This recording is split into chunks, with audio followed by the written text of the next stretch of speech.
మనం breaking news చూసాం. ఈ ఎన్నికల సందర్భంలో గతంలో అయితే మాధ్యమాలు కావచ్చు మిగతా అంతా కూడా ఏం జరుగుతోందో అది ఇచ్చేవాళ్ళు. దాంట్లో వాళ్ళ పార్టీలకు అనుబంధంగానో అనుకూలంగానో కొంతమేర యాడ్ చేసుకునేవాళ్ళు. కొంత వాళ్ళకి ఏమన్నా అభిమానాలు ఉంటాయి. ఇప్పుడు అసలు నిజాలని సమాధి చేసి అబద్ధాలని ప్రచారం చేయడానికి మాధ్యమాలే బరి తెగించినటువంటి వేళ ఒక చిన్న ప్రయత్నం అయితే మా వైపు నుండి చేస్తున్నాం. పెద్ద నెట్వర్కులతో ఢీకొట్టలేం, కానీ ఢీకొట్టడం అంటే ఆ తరహా వ్యవస్థలలో ఢీకొట్టలేం, కానీ మాదంటూ మేమైతే నిజమైనటువంటి అంశాలని ప్రజలకు తీసుకొచ్చేటువంటి ప్రయత్నం చేస్తున్నాం. గల్లా జయదేవ్ ఆడిటర్ ఇంట్లో రాత్రి జరిగినటువంటి సోదాలు, ఇన్కమ్ ట్యాక్స్ దాడులు అంటూ దానికి కేంద్ర ప్రభుత్వం నేరుగా చేసేస్తోందంటూ గత రాత్రి నుండి పెద్ద ఎత్తున హడావిడి జరిగింది. దీనికి సంబంధించినటువంటి తాజా సమాచారాన్ని మా ప్రతినిధి సుబ్బారావు ఫోన్ లైన్లో అందిస్తారు. సుబ్బారావు, అసలు ఏం జరిగింది? Thank you Sai. రాత్రి నిన్న గుంటూరు పార్లమెంట్ సభ్యుడు గల్లా, తెలుగుదేశం పార్టీ పార్లమెంట్ సభ్యుడు, అదేవిధంగా తెలుగుదేశం పార్టీ అభ్యర్థి గల్లా జయదేవ్ ఆడిటర్ ఎవరైతే ఉన్నారో గుర్రప్ప, ఆ గుర్రప్ప ఇంటిలో ఎలక్షన్ కమిషన్ ఆదేశాల మేరకు పోలీసులు తనిఖీలు చేశారు. ఇది ఐటీ దాడులు కానే కావు. ఎందుకంటే ఐటీ అధికారులు రాత్రి వేళ తనిఖీ చేసినటువంటి సంప్రదాయం కానీ సంస్కృతి కానీ లేదు. ఎలక్షన్ కమిషన్ ఈ అభ్యర్థులందరూ కూడా పెద్ద ఎత్తున డబ్బులు పంపిణీ చేస్తా ఉంటారనేటువంటి సమాచారం సహజంగానే పత్రికలకు ఉంటుంది. కాబట్టి ఇటు ఒక పార్టీ మీద ఇంకొక పార్టీ ఫిర్యాదులు కూడా సహజంగా చేసుకుని ఉంటారు. కాబట్టి వాళ్ళకు ఉన్నటువంటి అనుమానాల మేరకు, వాళ్ళకు ఉన్నటువంటి అవకాశాల మేరకు ప్రతి ఒక్కళ్ళు కూడా తనిఖీ చేస్తుంటారు. ఆ విధంగా రాత్రి గల్లా జయదేవ్ యొక్క ఎవరైతే ఆడిటర్ ఉన్నారో ఆ ఆడిటర్ ని తనిఖీ చేసేందుకు వెళ్లారు. దాదాపుగా చాలాసేపు, ఒక గంటసేపు పైగా తనిఖీ చేశారు. అయితే ఆ తనిఖీల్లో ఏమి లభించినటువంటి విషయాన్ని అయితే కనుక ఎలక్షన్ కమిషన్ ఏమి ప్రకటించలేదు. ఈ వ్యవహారాన్ని వెంటనే ఎప్పుడైతే ఎలక్షన్ కమిషన్ ఆదేశాల మేరకు పోలీసులు తనిఖీ చేయడం ప్రారంభించారో దాని వ్యవహారాన్ని వెంటనే చాలా ఖచ్చితంగా ఆ డబ్బు కనుక దొరికి ఉంటే కనుక 30 లక్షల రూపాయల పోలీసులకి ఐటీ అధికారులు దాడులు చేసిన తర్వాత ఐటీ అధికారులు ఎవరిని కూడా సహజంగా అయితే కనుక ఎవరిని కూడా వాళ్ళు అదుపులోకి తీసుకోవటమో లేదా వాళ్ళు అరెస్ట్ చేయటం అనేది చేయరు. అక్కడ ఉన్నటువంటి నగదు కావచ్చు, దాని ఆస్తులు కావచ్చు, ప్రాపర్టీస్ కావచ్చు, మూవబుల్ అండ్ ఇమ్మూవబుల్ ప్రాపర్టీస్, స్థిర చరాస్తులు ఏవైతే ఉన్నాయో వాళ్ళు వాటిని స్వాధీనం చేసుకుని నోటీస్ ఇస్తారు. వాటికి సంబంధించినటువంటి వివరాలన్నిటి కూడా రాత్రి మాత్రం అటువంటిది ఏమీ జరగలేదు. ఐటీ అధికారులు చేయలేదు, స్పష్టంగా చెప్పొచ్చు సాయి. రైట్. అంటే మొన్న సీఎం రమేష్ ఇంట్లో సోదాలప్పుడు కూడా చివరికి అది వాళ్ళు ట్రాన్స్ఫర్ చేసుకున్నటువంటి సర్కిల్ ఇన్స్పెక్టరే అలా సోదాలు చేశారు, పై అధికారులకి తెలియకుండా అనేది ఆ తర్వాత రోజుకి కానీ రాలేదు. కానీ ఆ రోజు ఉదయం నుండి సాయంత్రం దాకా కూడా ధర్నా జరిగింది. దీన్ని ఏ కోణంలో నుంచి చూడాలి? ఇది ఖచ్చితంగా కూడా ఇది ఒక రాజకీయ పరమైనటువంటి కోణం. అంటే ఎన్నికల సమయంలో ఓటర్ల యొక్క మనోభావాలని, ఓటర్ల యొక్క భావజాలాన్ని తమ వైపు తిప్పుకునేందుకు రాజకీయ పార్టీలు చేసేటువంటి జిమ్మిక్కులుగానే వీటిని చూడాలి. ఎందుకంటే ఈ సమయంలో అయ్యో మా నేత పైన పోలీసులు అకారణంగా దాడులు చేశారు, లేదంటే ఐటీ దాడులు చేశారు, కేంద్ర ప్రభుత్వం కుట్ర పన్నింది, ఆ కేంద్ర ప్రభుత్వం కుట్రతోటి తమ నాయకులు ఇబ్బంది పెడుతున్నటువంటి ఒక ఫీలింగ్ కనుక ఓటర్లకు కలిగితే అది ఓట్ల రూపంలో తమకు లాభం కలుగుతుందనేటువంటి ఒక భావాన్ని గమనించినటువంటి ఈ నాయకులంతా కూడా ఆ విధమైనటువంటి క్రమాలు చేస్తున్నారు. మొన్న సీఎం రమేష్ ఇంట్లో కార్డాన్ చర్చ్, ఒక సీఎం రమేష్ ఇంట్లోనే ఆ రోజున పోలీసులు తనిఖీ చేయలేదు, గ్రామం మొత్తం తనిఖీ చేస్తూ అందులో భాగంగా సీఎం రమేష్ ఇంటితో చేశారు. కానీ దాన్ని మీడియా మొత్తం కూడా ఆ సీఎం రమేష్ ఇంటి పైన పోలీసులు దాడినటువంటి చిత్రీకరించడం ద్వారా సీఎం రమేష్ స్టేట్ వైడ్ గా ఒక హైలైట్ అయిపోవడం తోటి ఒక హీరోయిజం వల్ల ఒక హీరోయిటిక్ వస్తున్నటువంటి ఒక కోణం ఏదైతే ఉందో ఆ కోణాన్ని ఈ నాయకులు పట్టుకొని ఈ విధంగా చేస్తారో మనం చూడొచ్చు సాయి. రైట్. అంటే ప్రతిపక్షాల మీద జరగట్లేదు, కేవలం మా వాళ్ళ మీదనే జరుగుతున్నాయి అన్నటువంటిది ఇప్పుడు తెలుగుదేశం పార్టీ కానీ మిగతా అనుబంధ విభాగాలు చెప్పేటువంటి మాట. అది ఎంతవరకు వాస్తవం? అది 100% మనం కరెక్ట్ అని చెప్పలేము. ఎందుకంటే ఎలక్షన్ కమిషన్ నిబంధనలు ప్రారంభమైన తర్వాత ఎలక్షన్ కమిషన్ ఉన్నటువంటి సోర్స్ మేరకు వచ్చినటువంటి ఫిర్యాదుల మేరకు వాటిని విచారణ చేసుకొని ఎలక్షన్ కమిషనే ఈ పోలీసుల ద్వారా తనిఖీలు చేసేటువంటి పరిస్థితి ఉంది. ప్రతిపక్షాల మీదే దాడులు జరుగుతున్నాయి అంటే ఇక్కడ ఒక కోణం ఏంటంటే తమ పార్టీ పట్ల తమ కేంద్ర ప్రభుత్వం సానుకూలంగా లేదు కాబట్టి తమను ఇబ్బంది పెట్టి రాజకీయంగా ఒక బెనిఫిట్ పొందాలనేటువంటి ఒక భావంతో ఉంది కాబట్టి మమ్మల్ని ఇలా చేస్తుంది అనేది ప్రజల్లోకి ప్రచారం చేసిన తర్వాత ద్వారా లబ్ధి పొందాలనేది ఇక్కడ రాజకీయపరమైన కూడా మనం చూడొచ్చాయి. ఇప్పుడు ఆ లెక్కనైతే హైదరాబాద్ లో 8 కోట్ల రూపాయలు బీజేపీ డ్రా చేస్తే సొంత చెక్తోనే దాన్ని స్వాధీనం చేసుకున్నారు, దాని మీద కేసు రిజిస్టర్ చేశారు. మరి అప్పుడు మోడీ బీజేపీ వాళ్ళని కూడా అట్లా చేయించినట్టు అనుకోవచ్చా? అయితే ఇక్కడ ఒకటే కోణం, వీళ్ళు ఏం చెప్పదలుచుకున్నారో దానిని నిర్లజ్జగా అనైతికంగా ఎంతవరకు అయితే చెప్పేటువంటి అవకాశం ఉందో, పబ్లిక్ లోకి ఎంత దించే అవకాశం ఉందో అంత మేరకు చేసుకుంటూ పోవటమే తమ లక్ష్యం తప్పితే తాము అన్నమాటకి విలువ ఉందా లేదా, తమ అన్నమాటని ఎవరన్నా విశ్లేషకులు కావచ్చు, లేదంటే ఎవరన్నా నిష్పక్షపాతమైనటువంటి వాళ్ళు కావచ్చు ఏమన్నా భావిస్తారా అనేటువంటి భావన వాళ్ళకి ఏమాత్రం లేదు. ఎవరైతే కంప్లీట్ సామాన్య ప్రజలు ఉంటారో, ఎవరికైతే ఇవన్నీ కూడా తెలిసే అవకాశం లేదో వాళ్ళ మనసుల్లో గనక తమ మాటలు ఇంజెక్ట్ అయితే తమకు లాభం కలుగుతుందనేటువంటి ఒక భావంతో ఏమి మాట్లాడాలనుకుంటే అది మాట్లాడుతుంటారు వీళ్ళంతా. రైట్. తాజాగా భారతదేశంలో ఈ మొదటి విడత ఎన్నికలకు సంబంధించి ఎంత స్వాధీనం చేసుకున్నారన్న లెక్క చూస్తే ఆంధ్రప్రదేశ్లోనే దాదాపుగా 2వ స్థానంలో వచ్చింది. తమిళనాడు తర్వాత 128 కోట్లకి పైగా సొమ్ములు స్వాధీనం చేసుకున్నారు. అందులో అన్ని పార్టీలకి సంబంధించి ఉన్నాయి. కానీ ఇప్పుడు మనకి ఈ 2-3 రోజుల నుంచి పత్రికల్లో వస్తున్నటువంటి కథనం చూస్తే ఓన్లీ తెలుగుదేశం వాళ్ళనే అన్నటువంటి కాన్సెప్ట్ను ప్రొజెక్ట్ చేస్తున్నారు. ఎందుకని అలా జరుగుతోంది? అంటే తెలుగుదేశం ఇక్కడ ఒకటి గమనించాలి, సహజంగానే మందలు ఏదైతే ఉంటుందో మందలో ఎవరైతే బలంగా అరవగలుగుతారో వారి మాటను అందరికీ వినిపించేటువంటి అవకాశం ఉంటుంది.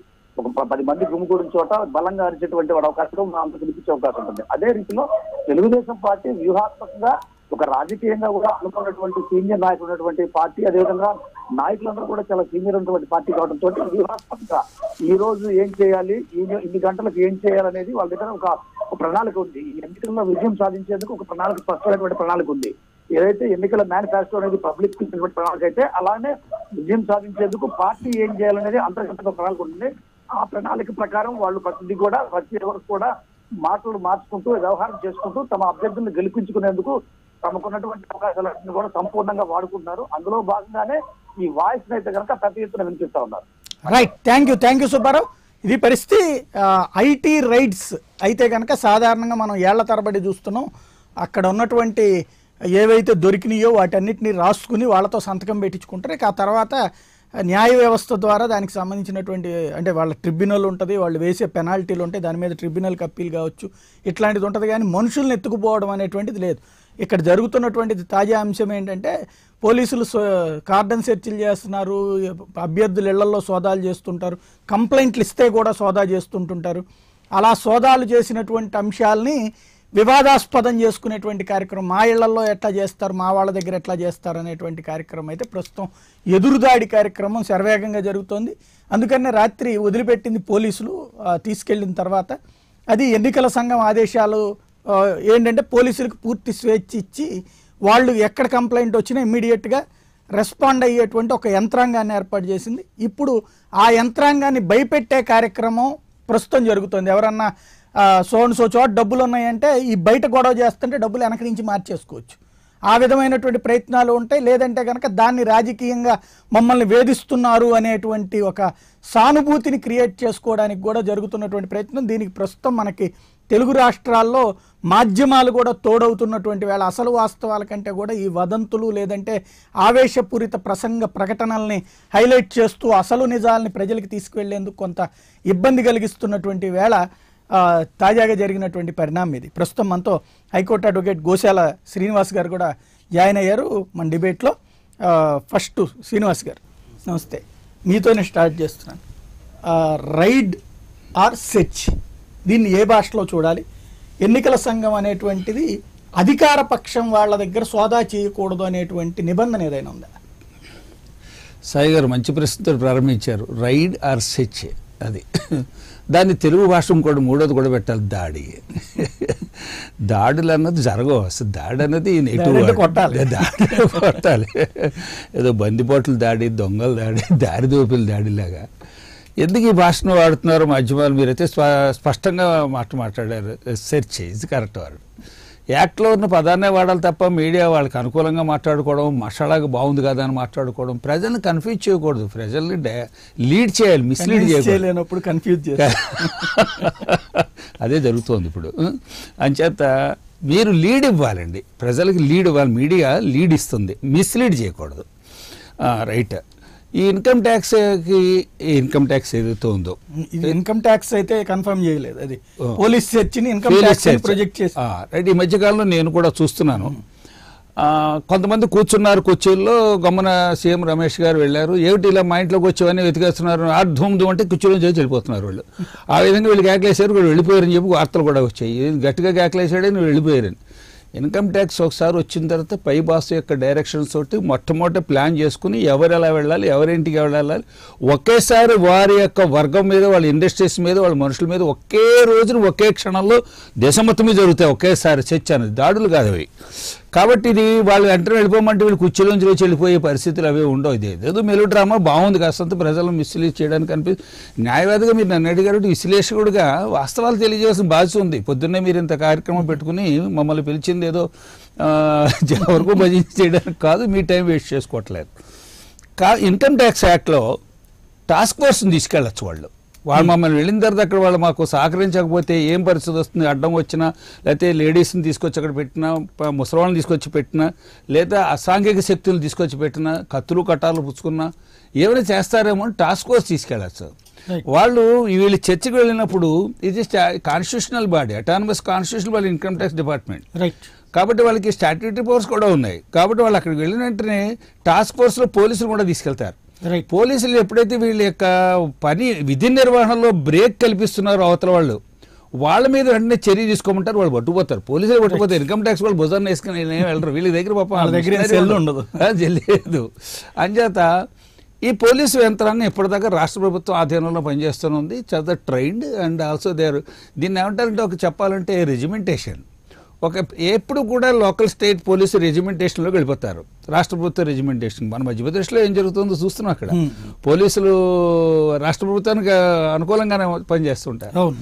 టెక్నికల్గా ఈ యంత్రాంగం ఏదైతే రాష్ట్ర ప్రభుత్వంలో ఉన్న అనేక వివిధ రకాలైన యంత్రాంగం శాఖలు ఎలక్షన్ కమిషన్ ఆధీనంలోకి వెళ్ళిపోయినా వీళ్ళందరూ కూడా దాన్ని ఏమంటారంటే యజమాన్యం మీద విశ్వాసపాత్రంతో, పాత యజమాన్యంతో విశ్వాసపాత్రంగా పనిచేస్తూ ఉంటారు. మీ ఇంటికి వస్తున్నాం అనే విషయం ఉప్పు వీళ్ళే అందించేస్తూ ఉంటారు. ఒకసారి వీళ్ళని కూడా టాస్క్ ఫోర్స్ తీసుకెళ్తే, అందుచేతన పోలీసులు ఏవైతే దాడి చేస్తారో మీరు కరెక్ట్గా దాన్ని ప్రస్తావించారు. ఎలక్షన్ కమిషన్ పోలీసులకు ఫ్రీ హ్యాండ్ ఇచ్చింది. ఎక్కడైనా కంప్లైంట్ వచ్చినా, ఫోన్ కాల్ వచ్చినా, ఇన్ఫర్మేషన్ వచ్చినా, వాసన అందినా మీరు వెళ్ళండి అని ఇవ్వాలి ఫ్రీ హ్యాండ్. ఇప్పుడు అటువంటి ఫ్రీ హ్యాండ్ ఆంధ్రప్రదేశ్కి జరగట్లేదు, ఓన్లీ మాకే జరుగుతున్నాయి అంటున్నారు. అదేంటిది మీరు ఇందాక ప్రస్తావించేసారు చక్కగా స్టోరీ అంతా.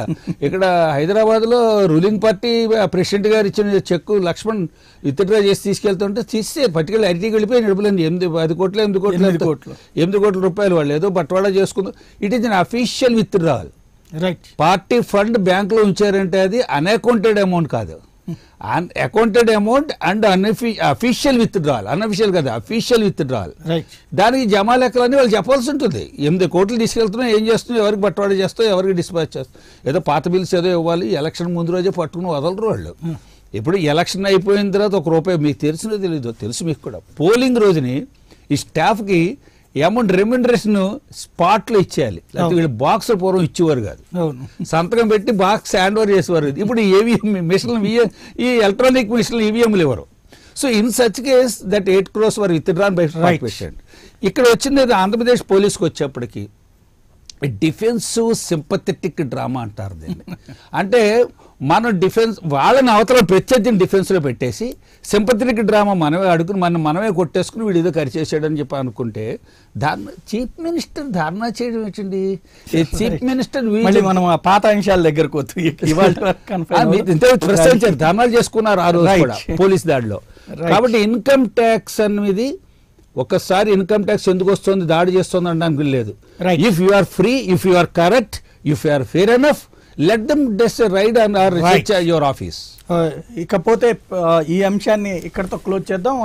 జరిగినటువంటి పరిణామాలకు సంబంధించి చట్టబద్ధమైనటువంటి వివరణ అది. ఇకపోతే ప్రధానమైనటువంటి అంశం, ఆల్రెడీ ఓటర్లు అందరూ సిద్ధంగా ఉన్నారు.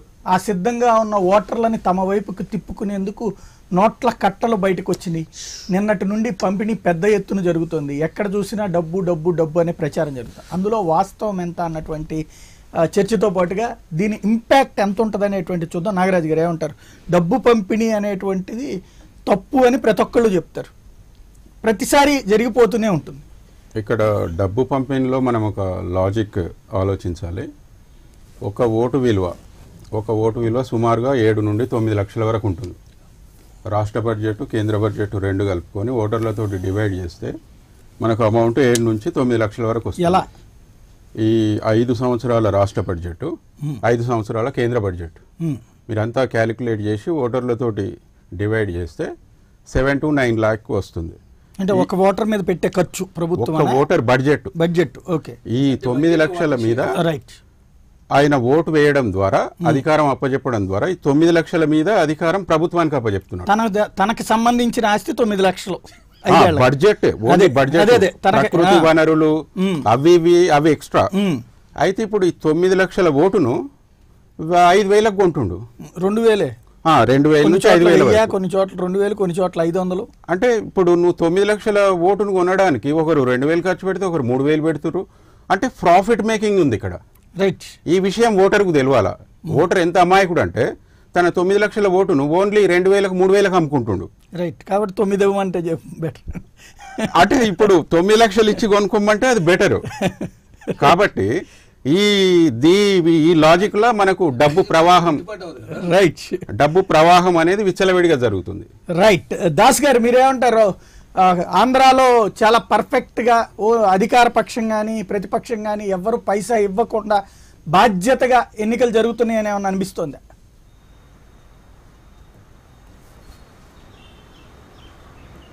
అది భ్రమ. డబ్బు ఇవ్వకుండా కేవలం నిజాయితీగా మేము ప్రజల కోసం మేము ఉన్నాము, మీరు మాకు ఓటు వేయండి, ఇది కేవలం భ్రమ మాత్రమే. ఎందుచేతనంటే ఇవాళ డబ్బు, సారాయి, కులము, మతము ఇవన్నీ ఒక్కోసారి ప్రాంతీయ విద్వేషాలు ఇవన్నీ కూడా ఈ ఎన్నికల్లో పనిచేస్తున్నాయి. ఇక ఎలక్షన్ కమిషన్ విషయమై ఒక్కసారి దాన్ని ప్రస్తావించాలి. ఎందుకంటే ఒకసారి ఎన్నికల ప్రకటన జరిగితే ఆ రోజు నుంచి అన్ని వ్యవస్థలు ఎన్నికల సంఘం చేతుల్లోకి వస్తాయి. వారు ఎవరినైనా ఆదేశించవచ్చు, ఏ శాఖనైనా ఆదేశించవచ్చు. సరే, మళ్ళీ వెనక్కి వద్దాం. ఈ డబ్బు ప్రభావం ఎంతవరకు ఉంటుందంటే ఇవాళ ఓటర్లో ఒక రకమైనటువంటి ఆలోచన మొదలైంది. అది ఏమిటంటే వీళ్ళు ఎలాగా ఎన్నికల తర్వాత మనకి కనిపించరు, ఇచ్చే డబ్బు ఏదో తీసుకుందాం కానీ మనకు నచ్చిన వాళ్ళకి వేద్దాం అనేటువంటి ఒక ఆలోచన కూడా ఉంది. కేవలం డబ్బు తీసుకొని ఎవరైతే డబ్బు ఇచ్చారో వాళ్ళకే ఓటు వేస్తారు అనేటువంటి నమ్మకం కూడా లేదు. రైట్. అయితే ఈ డబ్బు పంపిణీలో కొత్త రకాల ఇవి వచ్చాయి. ఈ మధ్యన వింటున్నాను నేను. అంటే డబ్బు ఇవ్వకుండా ఓ చీటీ ఇస్తున్నారంట. అంటే ఆ చీటీ తీసుకెళ్ళి షాప్ దగ్గరికి వెళితే అక్కడ రెఫ్రిజిరేటరు లేకపోతే ఎయిర్ కండిషనరు ఏదో ఇస్తారు. అంచేత అది డబ్బు పంపిణీ ఒక కొత్త పుంతలు తొక్కుతున్నాయి. దీంట్లో ఇంకొక కొత్తదనం కూడా రాత్రి నేను తెలుసుకున్నాను, ఎప్పుడు లేనటువంటివి. ఇంకొక కొత్తదనం ఏంటంటే రాయలసీమలో ఒక అభ్యర్థి 2 స్లిప్పులు ఇస్తున్నారు. ఒక స్లిప్ ఇమ్మీడియట్గా తను చెప్పిన అడ్రస్కి వెళ్ళి డబ్బులు తీసుకోవచ్చు. అది సగం డబ్బులు అనమాట. తను ఇస్తానన్నది 2,000 రూపాయలు. మొదటి 1000 ఇప్పుడు తీసుకోవచ్చు, రెండో 1000 తను గెలిస్తే ఇస్తారన్నమాట ఎన్నికల తర్వాత. రెండో స్లిప్ దగ్గర పెట్టుకుని ఆ తర్వాత వచ్చి తీసుకోమని చెబుతున్నారు. కాబట్టి ముందు గెలిపించమని. ఇది ఒక కొత్త కాన్సెప్ట్ ఈసారి. పోస్ట్ డేటెడ్ చెక్ ఇది బాగుంది. పోస్ట్ డేటెడ్ స్లిప్ ఇస్తున్నారు. అంటే అధికారంలోకి రావడానికి లేదా ఎన్నికల్లో నెగ్గడానికి ఎంత దిగజారాలో అంతవరకు దిగజారొచ్చు అని తెలియజేస్తుంది.